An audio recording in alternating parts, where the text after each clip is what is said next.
Mongoose Jake here with another battle in the Panther. This time I am actually playing solo.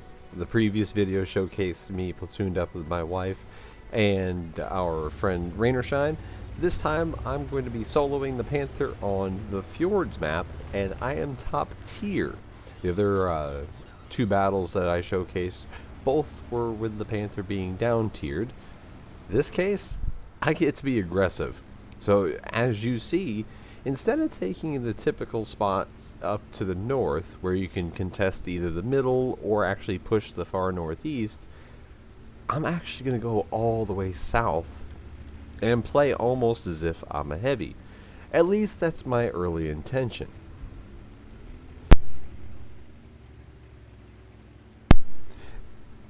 Now, what's going to change that is quite simple.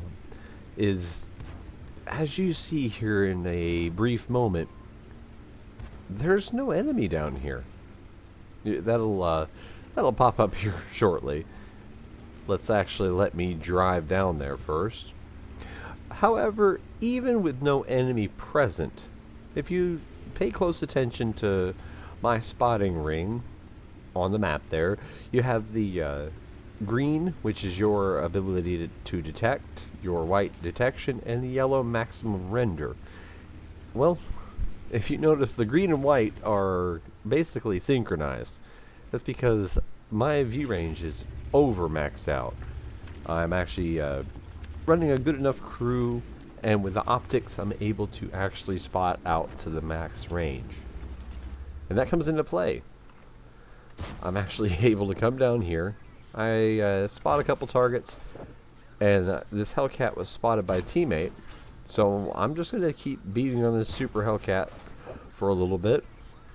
Now that's going to give away the fact that I am actually here in the south, and while I love the Panther, I'm not going to stay down here alone, because I'm looking at the map, and that's one of the main things that I think most people do not take the time to do. Is, if you notice, my map's also enlarged. You need to be able to quickly read it, assess the situation, and here in this case, look at the team and look at me. I am the only person on the green team anywhere in this portion of the map. I could easily have been flanked from right here to my right, with this middle entryway here. I could easily have had heavies push into me, as well as enemies come around. I have zero support. So I'm actually going to go all the way back and around to the middle. And that's to prevent me from getting isolated and outnumbered. And typically, it's not always a sure thing, but typically when a team has such a bad deployment, they're not skilled players. Therefore, you're going to have to help as much as you possibly can. And that's not an absolute. It's just typical, based on my experience. You're not going to have the best, most supportive teammates when they deploy so poorly. So I'm coming to the middle, and being a top tier medium that is very capable, despite what the masses say, the Panther is actually a fantastic vehicle. Like right there, one shot in a ram to finish off the Jackson, who obviously liked his vehicle. As you can see, he had the ace badge at least at level 2 there. And here in this, you can see my Panthers at level 2. I'm still not at the maxed out badge rating, but that is actually a good way to judge the ability of the player you're facing and how well they do in that vehicle, or at least how often they play it. And either way, I don't run XVM. I don't agree with it personally. I think you should only run the game as with what it comes with it. But I accidentally clicked high explosive here, and it takes me a shot to realize it. I hit it while selecting my repair kit, and that T20 could have already died, but the 2 AG shots really ruined it.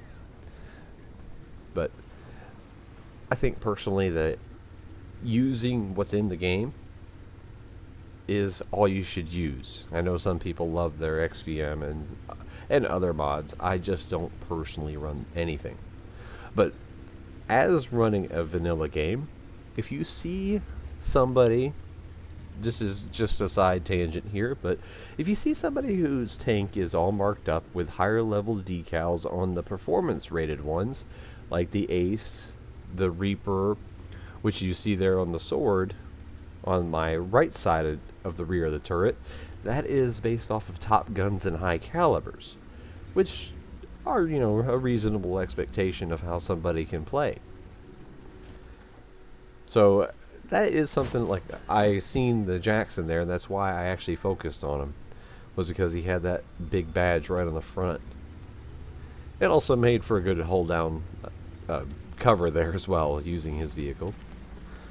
But now middle is secured, battle is evened up, and I am just sitting here going dark for a moment, because right now I'm in pretty good shape. I have most of my health, and now actually I have at least one active teammate, the artillery. Now the N10 RBFM, I cannot fault him for staying where he's at. And just like with the Wolverine here, I can't fault him for shooting the premium at me. The Panther's frontal hull is actually pretty good against tier 5s and tier 6s. And he was in a do or die situation, so no issue there, and I still bounced half of his shots even with him shooting premium.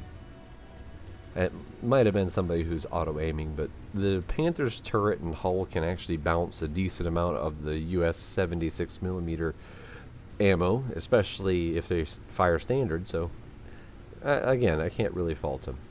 But with him down, we only have one enemy tank left, and he just got spotted. At first, I look to see if there's a safe way to get down, but right now I do not want to blow the game. And I have seen people fall on their side, get stuck, and I'm not going to risk it. I seen the artillery shot come in, and that was obviously a hit there. So now it's just down to the fact I need to just go for it. He may be on reload, and I'm going to catch him kind of by surprise here. So one shot in, second shot, and into cover. Because now we just have the 3 artillery left. And barring me making a huge mistake, which it would be on me here at this point, barring me making a big mistake, this game should be in the bag. And now it's just about, can I get a little more damage? Can I get an extra kill or two? And I mean, look at this. I have to give some kudos to my artillery players. 2 of them here are actually being quite active. Got the Lorraine and got the LEF, which, I mean, he's drove for quite a while to get down here. But there's one enemy artillery down, and there's an enemy artillery who'd moved to the south. Look at him as well. It's actually nice to see some active players in artillery. I'm hoping to get down here and save the Lorraine, but he takes care of the M41 himself. And that's something that a lot of players don't, they don't take into account, that they can actually be pretty involved, even if they're playing artillery. And this sounds a little selfish, but an artillery player can help win a game by literally offering their vehicle to the enemy to bait a shot in. Wasn't the case this time, as we finish off the M12 here. But look at this. There was 3 very mobile artillery players, 1 on the enemy team, 2 on my team. And in the end, did have a very nice game with an ace, and I ended up with a Pascucci's and a high caliber as well. And as you can see, top damage and top experience, and a number of awards there. Didn't use any premium, and I was showcasing that's who was left. Didn't use any premium, didn't have a premium account. Still made a decent amount of credits. But thanks for watching, hope you enjoyed this, and stay tuned for a few games in the Jagdpanzer 4.